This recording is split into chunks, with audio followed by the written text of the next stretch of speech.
Hello friend, welcome to Mimi's City Homestead. My name's Dana, and today is two things we're gonna do. It's hunting season here in Michigan. Bow season started October 15th. Gun season is about to start soon on November 15th, and Toyota season is anytime. So this year my mom got a deer with her car. Totally by accident, of course. But my dad got it, and he processes his own deer meat and always has. So he's cut up some deer meat for me to pressure can and some to grind into burger. So first we're gonna do the pressure canning, because if we have a little bit of meat left that's not enough to fill a jar, we're gonna go ahead and grind it with the rest of the meat. So we're gonna do this in pint jars, and this is gonna be cold packing. We're not heating up the meat, so we're not heating our jars, and I'm not heating my water in my canner. And this does need to be pressure canned. It's not something that you can water bath can, but it's really simple, easy. Probably one of the more easy things is to can meat. This is going to be packed in the jars about as tight as I can get it by pressing down on it pretty good, making sure there's no air pockets, and then we're going to leave 1-inch head space. This is going to make its own juice, so we're not adding any liquids to it. It's going to cook in its own juices. So we'll get started loading the jars up, and I'll show you the process. So the meat is here, and it's cut into pieces. Some are smaller, some are around a couple of inches. It just depends on how it came off the bone. Most of the silver skin has been taken off, and that is what's going to keep it from tasting gamey. Anytime you can remove as much fat and silver skin off your meat as possible, that's what's going to help take out some of that gamey taste that some people don't like. So we're just going to start out. I'm not going to use a funnel, but I've got wide mouth jars here, and I'm just going to go ahead and put the meat in the jar. And like I said, we're going to pack it down pretty tight once we get some in there. Now, 1-inch head space, if you look at this jar, this rim, this first rim on the bottom here, leaves about 1 inch of head space, and that's what we're looking to do. So we're going to pack it in there pretty good, and then we'll move on to the next jar. So that's looking pretty good. Doesn't have a lot of air bubbles in it. We're going to move on to the next one.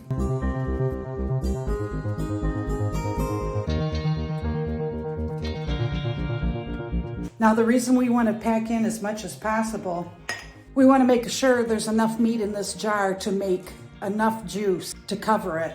That's the key and what we're shooting for. So we're just going to pack it in pretty good, like I said, and then we will see how much liquid we can get out of this. Now, I've rinsed this deer meat myself. I tried to make sure there was no hair, got it all nice and rinsed and ready to go. Now I have a 23-quart pressure canner. Mine's a Presto pressure canner. 16-quart pressure canners typically do 7-quart jars or 8 pint jars, but I have a 23 also, and that one will do a double layer of pints. So we'll put 8 on the bottom of the canner, and then we're gonna go ahead and put a divider between them and put another layer of jars on the top, because I do believe we're going to get more than 7 here. And that keeps us from having to do 2 cannerfuls, because pint jars will be processed at 75 minutes. Quart jars would be processed at 90 minutes. And we're doing pints here, so if we have like 10, 12 pints, instead of doing a load of 7 and then doing another load of, 5 or 4, we're just gonna do them all at once in the 23-quart. If you don't have a 23-quart pressure canner, that's okay. You just do another run of deer meat after you get your first one done. You just do another run, and then you'll have it all finished up. So I'll bring you back when we're ready to put the lids on and show you what we're gonna do next. Okay, so we ended up with 11 pints. There was a little bit of meat left. I'll show you what we have here. And that's not enough to fill a pint, so we're going to add that to the meat that we will grind into burger. It's going to go into a cold canner. I've got about 3 quarts of water in my canner, and then it'll all heat up together. Over here, I've got my lids and rings, and these have been washed and dried. Modern canning guidelines, as you well know, as I've said before, don't require you to boil lids and rings, or jars for that matter. My jars are washed in the dishwasher, sanitized until I'm ready to fill them, and then lids and rings are washed and dried and ready to go. I know a lot of people still like to heat their lids up because they think, they're gonna soften up that sealing compound on the lids or the flats. And you don't need to do that, because when you put these jars in your pressure canner, it's got to heat to 240 degrees all the way to the center of that jar of meat in order to kill all the bacteria and make it so it's shelf stable. When it reaches the 240 degrees, this stuff's going to soften up. So you can't get a better seal that way. Your jars either seal or they don't.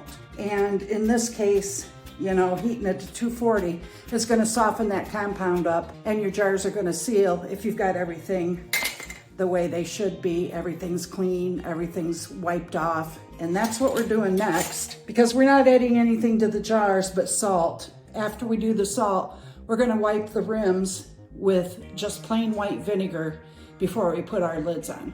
Okay, a word about salt. When you're canning, a lot of times you'll hear people say they're using canning salt. What canning salt really is salt without iodine. And you want to can with salt that doesn't have any iodine. If you don't have canning salt and you're doing this, look at your Morton salt. Down here, it says this salt does not supply iodine, a necessary nutrient. They do have Morton salt that has iodine in it. It just depends on which one you picked up. I normally get the one with iodine for my table salt. This time I didn't, but that just shows you. Look at your salt. If it doesn't have iodine in it, feel free to use it.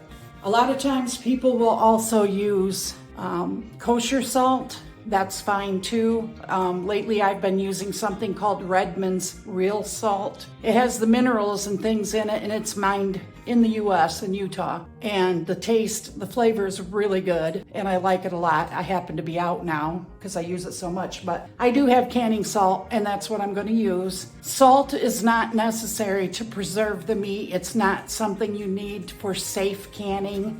It's just flavor. Just like everything you can, anytime you add salt, it's only adding flavor. So you can go without salt if you don't want to add it. That's fine too. It's up to you. So in the pint jars, we're going to go with a half a teaspoon of salt. We're just going to put that right up on top of every one of these. In a quart jar, you can use up to a teaspoon. But if you didn't want a lot of salt, but you still wanted some, you could use a half a teaspoon in a quart jar. Or like I said, if you would prefer salt-free, you don't have to add anything. At this point, you can also add bouillon, which, let me show you what I have. This is called beef base, and it's not a powder. It's not a bouillon cube. It's that really dark, rich, soft bouillon, or soft beef base. You could use this and put a spoonful on the top of each one. Maybe if you left the salt out because you're using this, I'm sure it has salt in it. But either way, you can use this.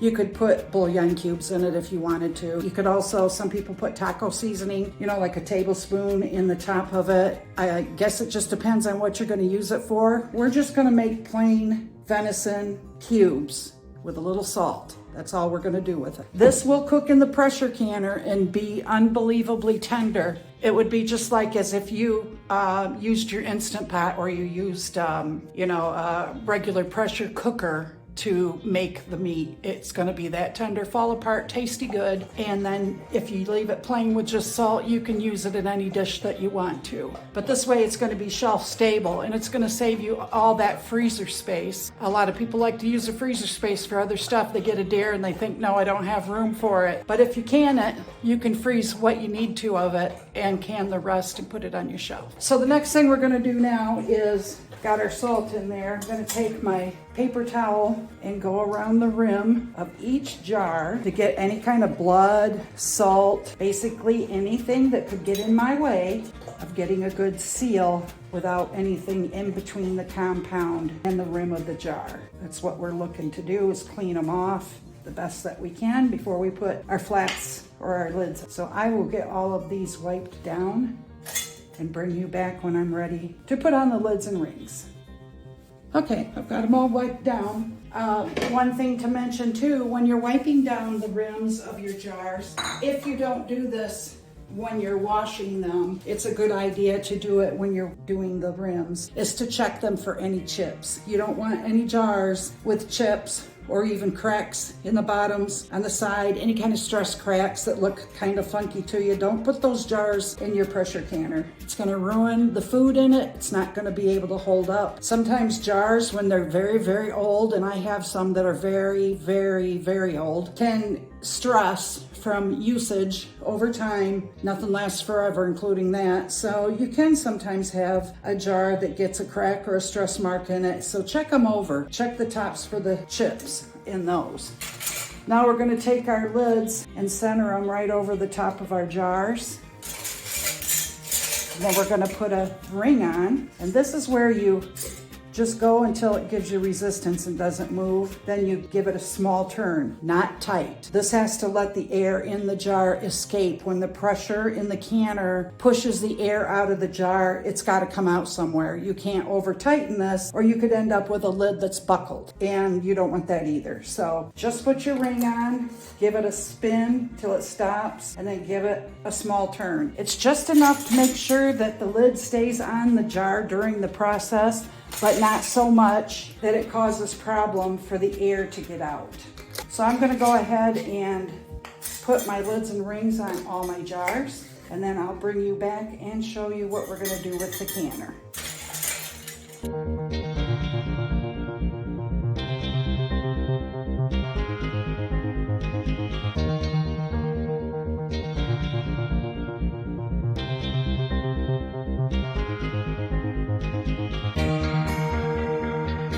Okay, so we've done everything we need to for safety. We have clean hands, clean lids, clean rings, clean jars, wiped the rims off. They're ready to go in the canner. I use the wide mouth jars. You saw how easy it was to pack the meat in. You could use regular mouth jars if you wanted to. It's going to be more of a process pushing in the meat and getting it out when you're done, but you can do it. And I've done it with chicken before, so I know that it works. And pressure canning is super easy if you just remember to follow just a couple basic rules. If it's hot food, it goes in hot jars into a hot canner. That means your water is not quite simmering, about 180 degrees. If you're raw packing and it's cold, your jar's cold, your canner's cold. They're gonna heat up all together. So we'll go over here and I'll show you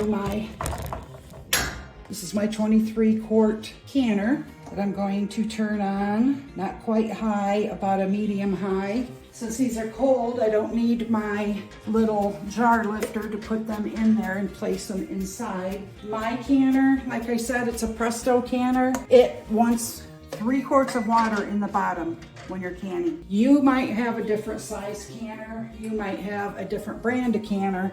Just be sure to follow the instructions that come with your canner. One thing you want to remember is, even though you can cook in a pressure canner, this is not a pressure cooker. It's a pressure canner. And the reason for that is because when they are tested, when recipes were tested by University of Wisconsin, they used pressure canners. They know the size. This is 23 quart. They know how long it's going to take to get it to pressure and how long it needs to go at that pressure. I live in Michigan. I'm less than 1,000 feet above sea level. I use a 10-pound pressure. I have a gauge, not a weight, and I'll show you that when we get the lid on. But I wanted you to see that I have all my jars in there.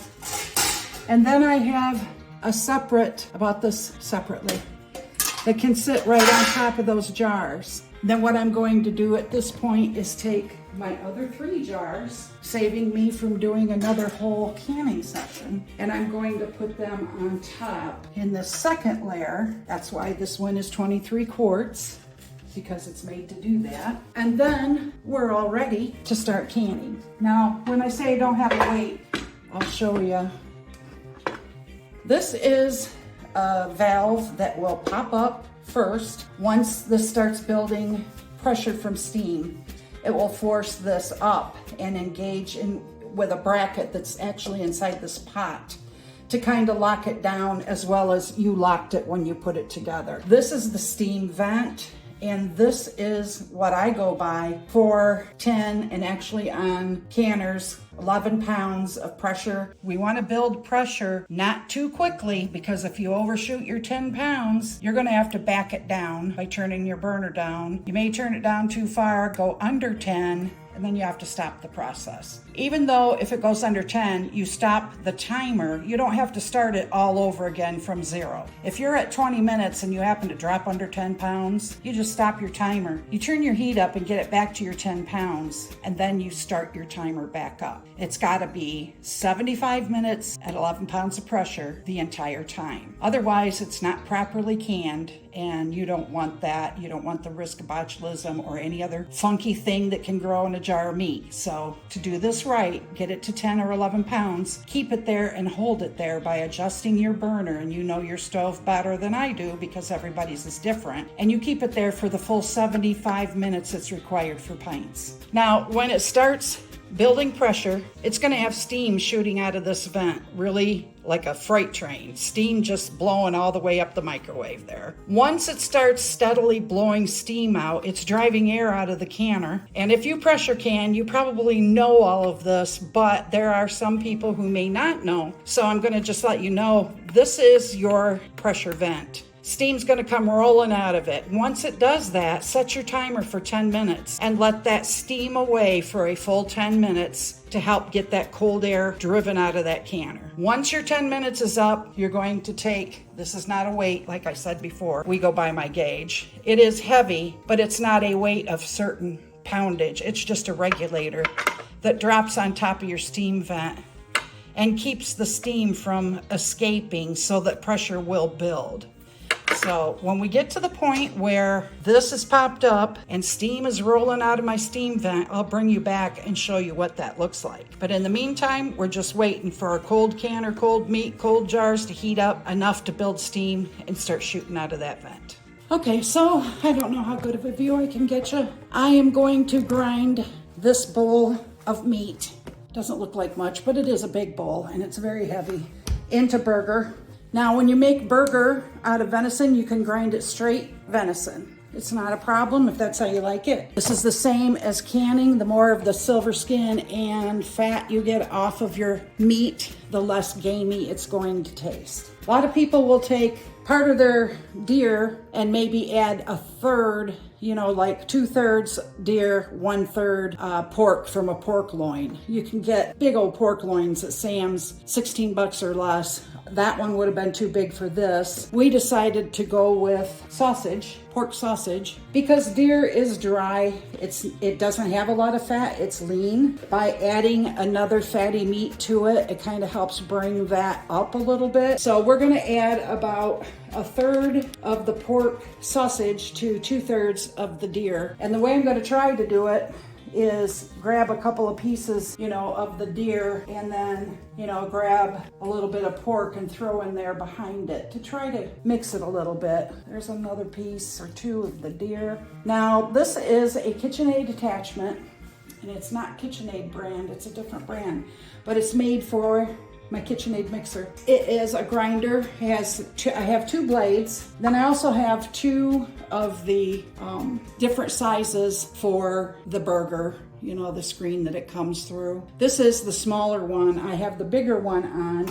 They suggest you run it through your bigger one first and then run it through a second time with a smaller screen on it. And if you do that and your pork and your deer are already mixed in this bowl, run it through a second time. It also distributes the pork with the deer a little bit better, so it's more evenly distributed throughout, and it'll make a finer cut that's more like what we're used to seeing with burger in a grocery store. So with this, I don't have to push. It's better if you don't. We don't want mush. If you push with this and really cram it down in there, you're going to end up forcing it through there and making mush out of it. We're going to turn this on number 4 and we're gonna let it go through. There's an auger inside that's actually going to pull the meat toward the knife that's in there and then through the screen without me having to push, unless something gets caught up and I may have to try to fix it. But otherwise, let it go through on its own and make a lighter, more firm burger instead of ending up with mushy burger. We already have sausage going in that's a little mushy, so I'll turn this on, but I'll try to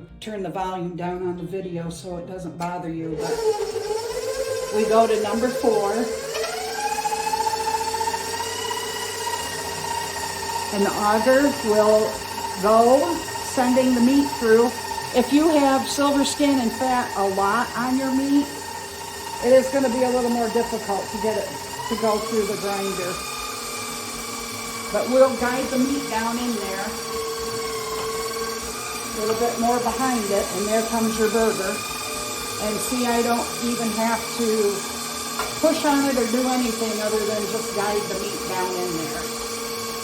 We have 2 rolls of sausage to add to the deer, so we'll see how much we need once we get this going. But just guide the meat down in there.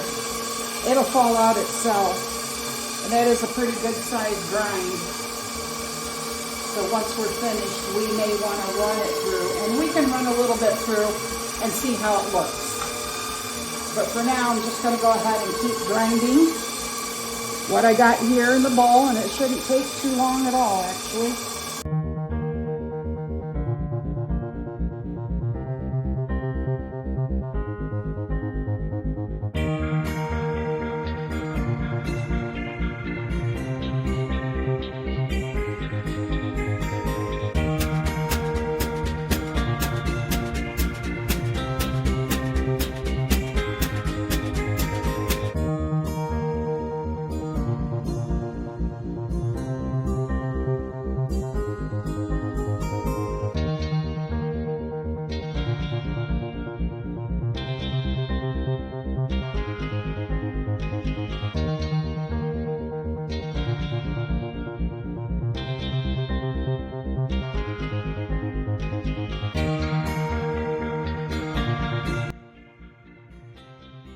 Okay, what I did was alternate basically between sausage and deer meat, and we ended up with all that. And so what I'm going to do is run it through a second time through a smaller screen, finer grind. This is coarse. You can leave it that way if you like coarse ground meat. Maybe you like using that for chili or whatever. I'm gonna unplug that before I mess with the blade.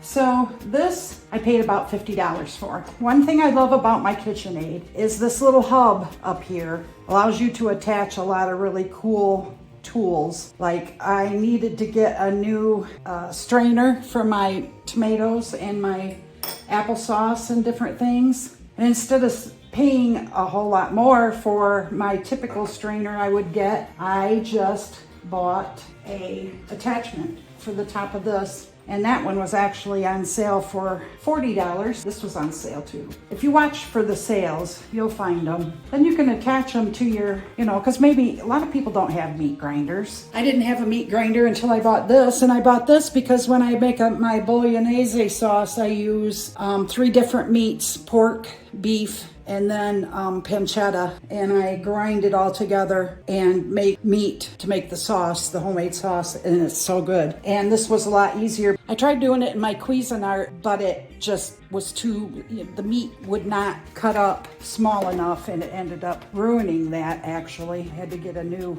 one, so.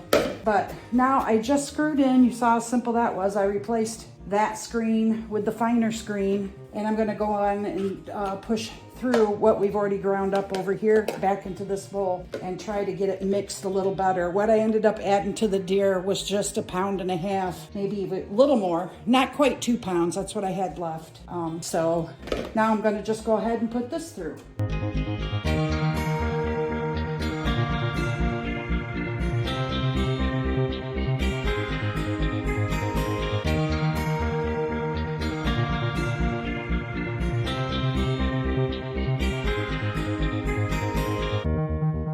Okay, so now you can see after I ran it through a second time, it's a finer grind, but it's not too fine. I mean, it's about a medium coarse. And it did mix in the sausage better, so it's pretty much all uniform. I went ahead and added that little small amount. I thought there was enough deer here that it could handle it for the moisture in the meat, but there's got to be at least, oh gosh, I'm going to put them in 1 pound packages using my Seal Meal that suctions out the air, so it'll be all nice and ready for the freezer. So I'll let you know how many pounds we got after I get that part done. But I got all that ground twice, and my canner's just now popped up. Got the steam going through the vent. You can see it on the microwave probably better than anything.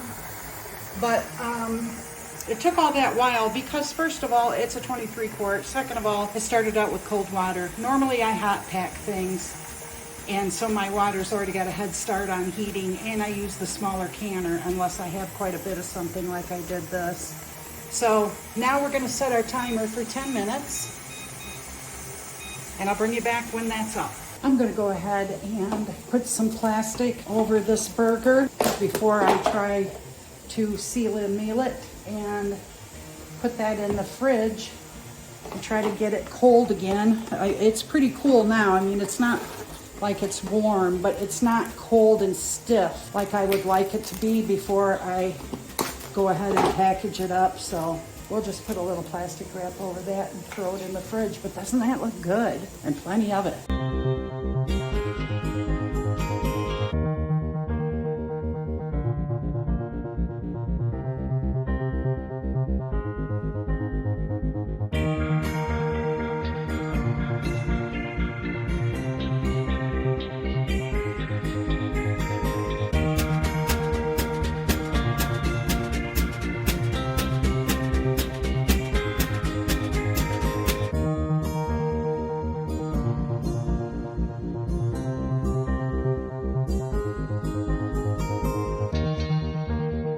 So while we're waiting for our pressure to build up to 10 pounds, 11 pounds, I thought I'd also show you a third way is my Instant Pot. And I just put it on slow cook, and I put in the meat, and I put in a little bit of the broth, not too much, just a little bit of that broth mix for the beef flavoring. And I've got it in here cooking for 6-7 hours. And then I'll do like I do with my beef stew. Once the 7 hours is up, I'm going to make the vegetables. We'll put in some carrots and some potatoes, peas, corn, green beans, onions, and it's been in there now for about 4 hours, and you can see it just falls apart. And that's the same deer meat that we just put in the canner and ground into burger. In your Instant Pot, you can make really tender meat. It smells like beef.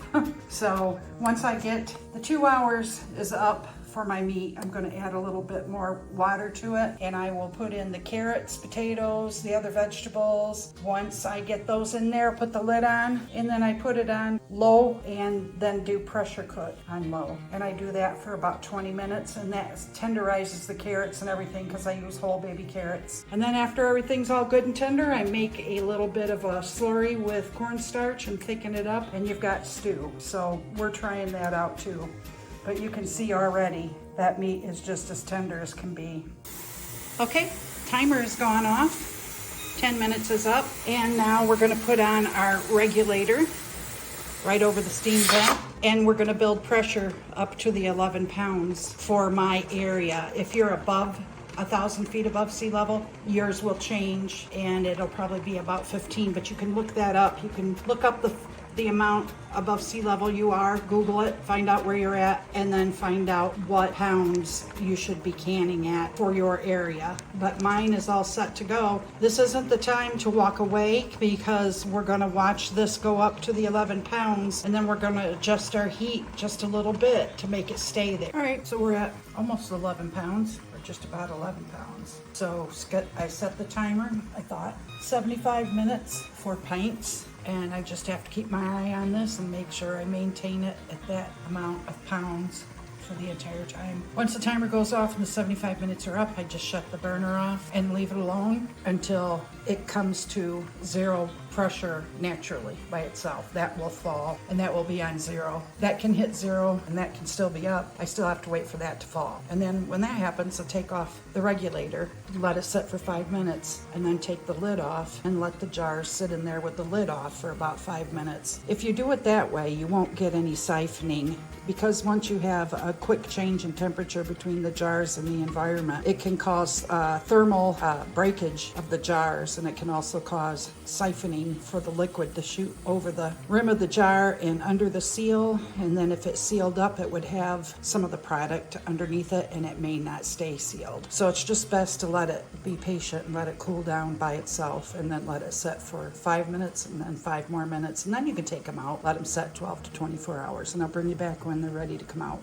Okay, so I shut the burner off when the timer went off, let it drop to zero naturally. This is down, so we can take off the regulator and we can go ahead and take off the lid. So I try to take these out. This has been sitting now after I took the lid off. I let it sit for 5 minutes, and I'm gonna try to do this one-handed, but as you can see, it's still bubbling in there. That is filled all the way to the top in its own juice.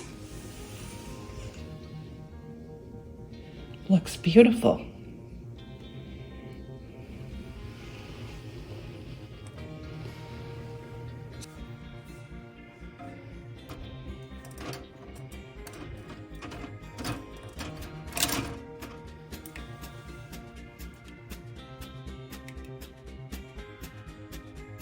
No siphoning. As you can tell, the bottom is, the water is clear, so nothing siphoned out of the jars. That's good. And that's what happens when you let it come down to zero pressure naturally, and then let it sit and acclimate with the air inside the canner a little bit.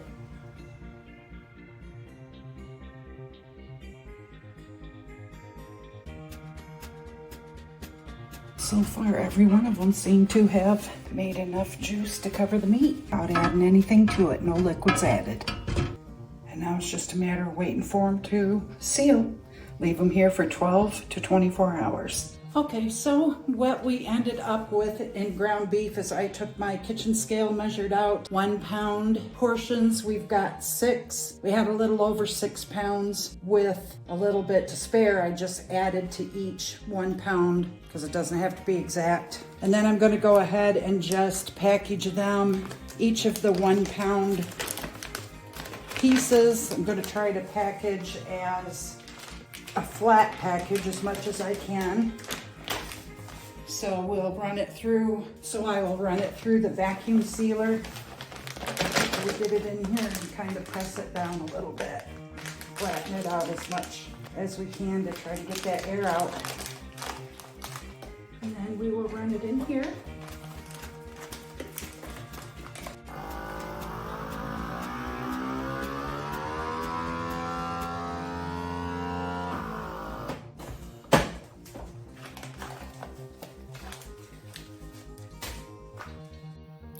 Okay, friends, we just spent an evening working on deer meat. Didn't take that long, really.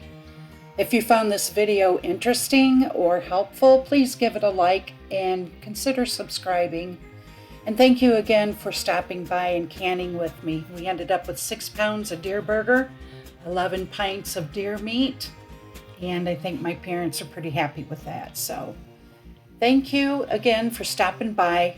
I really appreciate you, and I hope to see you in my next video. Bye, guys.